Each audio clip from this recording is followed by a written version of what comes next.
the way that the system works, all right, and using my very rudimentary drawing up here, is that there are multiple components to it. Okay, so what we did was we took this box and we installed it in the truck. Okay, we configured it to the truck, and we configured it using the location that you're at. And location names are the actual supervisor name. Okay, so we did Travis Allen and Travis Gross. Okay, so but each location is going to have their own. So what I did is I just took my phone and I changed the activation code. So the drivers, they saw that they had to put an activation code in, right?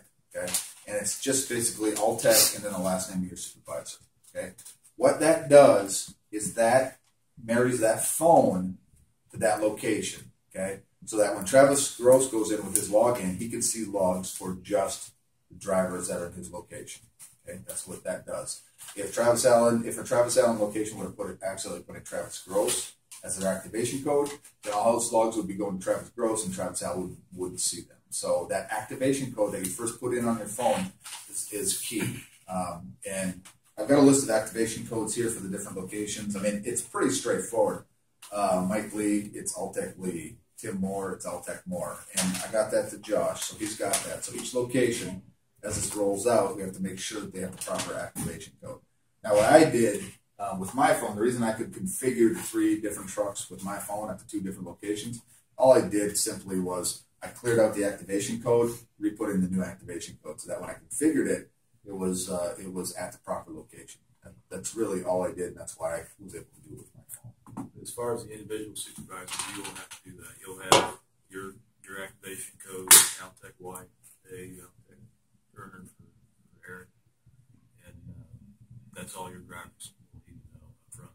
Exactly. So when they download the app, like we did, and then the first thing it's going to do when they launch it is ask for that activation code to make sure they have the proper activation code. Okay, that's key. That's step 1. And then what I always say is that use the phone that's activated to configure the truck. Okay, because if I were to, let's say I had a phone that was activated for the Travis Gross location, and I went to a Travis Allen location truck. Okay, if I were to configure it, it would automatically be configured for Travis Gross because that's what the activation code is on the phone. So what it boils down to is that make sure that you're configuring a truck for the first time with a phone that has an activation code for that location. Okay, so it's all kind of think of it as one bucket. Okay, and then you can use any driver login tag to configure it. Okay, so but we'll I'm going to be with you as the rollout happens, and I'll send these reminders and make sure I'll communicate through Josh a lot of these things. So we installed the ELD and we configured it in the truck.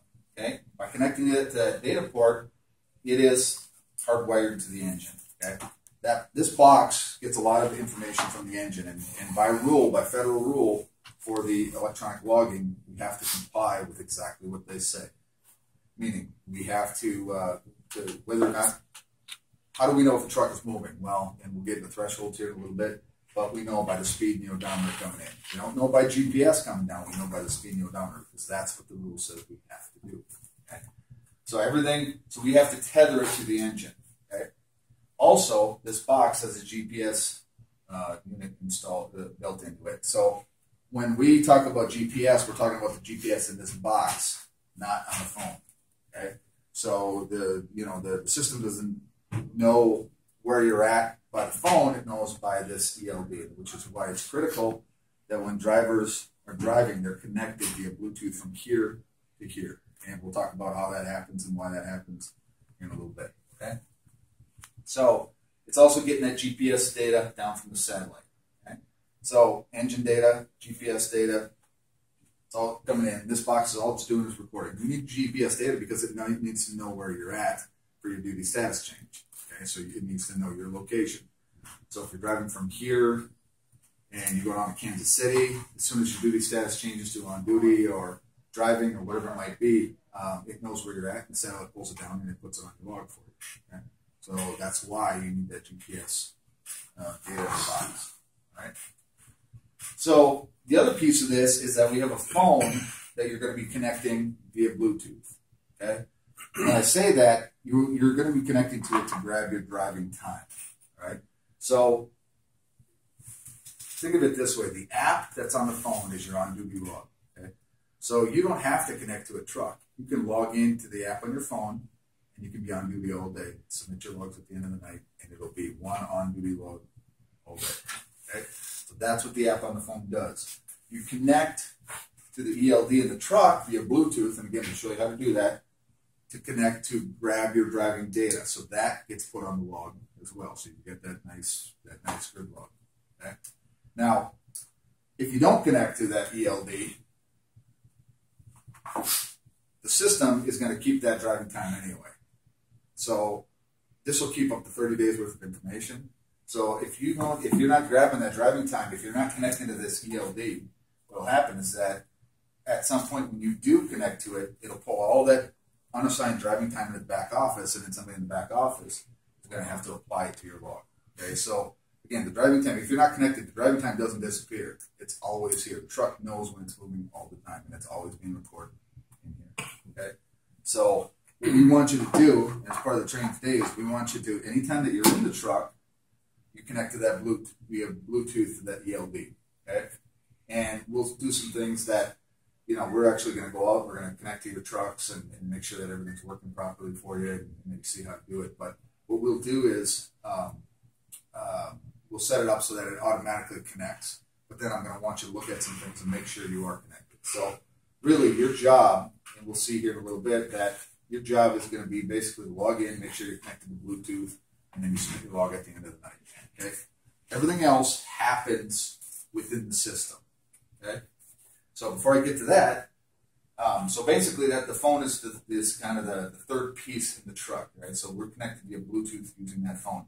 So these things, they're always talking back and forth. This is talking to this is talking to this. We get satellite. So it's all being collected in here, and these things are communicating back and forth. All right. At the end of the night, okay, what we're going to talk about is we're gonna have you submit your log. What that does is it uses whatever cell service you have to submit that data over the cell tower, the back office. Okay, and as soon as you do that, it does it for DVIRs too, electronic DVIRs. We'll talk about that, but anything that you submit goes to the back office, and within a couple of seconds, it's there, so that supervisors can look at your log.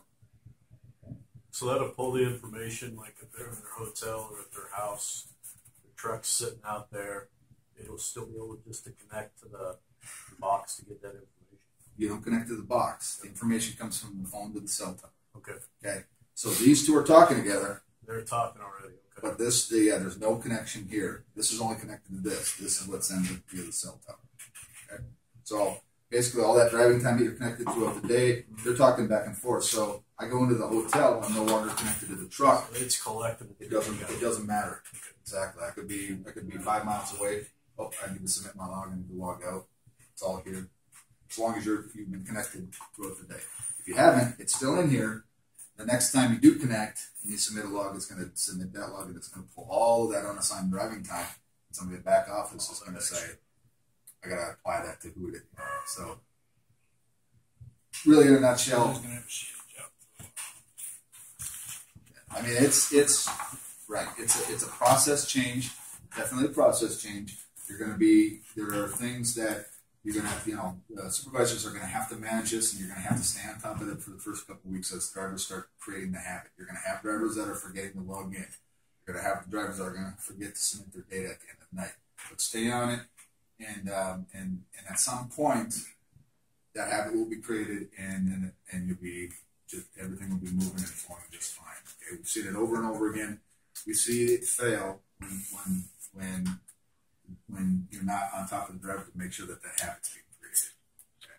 So, and again, it's like anything. Anytime you have a process change, it's a little bit difficult at first. But I can tell you, I told the group yesterday that I've had many examples of a guy that he threw a wrench into a truck and he knocked it. He bent that stuff. So basically, he had to call in and we had to ship him a new one of these. For a week, he complained because he didn't want a paper load. Because this is so much easier to do. Okay? All right. So that's kind of in a nutshell how the system works. Satellite data, engine data, phones connected to it. You submit things over the cell service, comes back into the web. Okay. Now, how does the system know? Now, we talk about, there's a couple of things you're going to have to interface with the phone throughout the day, but your duty status changes, for the most part, is not one of them. Okay. So the question is, how does the system know when I'm driving, and how does it know when I'm not on duty, not driving? Okay. And what we have in the system is we've set up thresholds. Okay. And those thresholds work like this. If you are, so the first threshold is how does the system know when I'm going from an on-duty status to a driving status? Okay, we go by mileage. Okay, it doesn't go by speed; it goes by mileage. Right. So, and your mileage right now is once you hit the 3 mile mark of steady movement, you will be put into a driving status from the time that you started. Okay, so that allows you to move around in the yard. It allows you to move the truck from, just a little bit that way you can do all that. You're still on duty. You're not driving. Okay. So you got 3 miles. So when you start, if this is the 3 mile mark right there, you start moving that truck, and again, it's a steady movement. If you stop at 2.5 miles, wherever that may be, okay, you stop right there. The speedometer goes to 0. The odometer is no longer running. You start over with a fresh 3 miles before you start driving again. Okay. But as soon as you go from here, you hit that 3 mile mark, you go over that, all that driving time from when you started, that's all that goes on the log as driving time. How does that affect intercity driving? If you're going stoplight to stoplight and you're traversing, say, through San Antonio and you've got an 1.5-hour drive across town, but you've got stoplights every 2 miles. Dallas. Yeah. Yep. On the other end of that, that's good. That's a good segue. On the other end of that, how do I know when I go from a driving to a non-duty status? Okay, that's a minute calculation. Okay, so you are currently set, and in this 3 miles, that's either configurable at the location or at the specific driver. Okay, and we'll talk about that in supervisors later.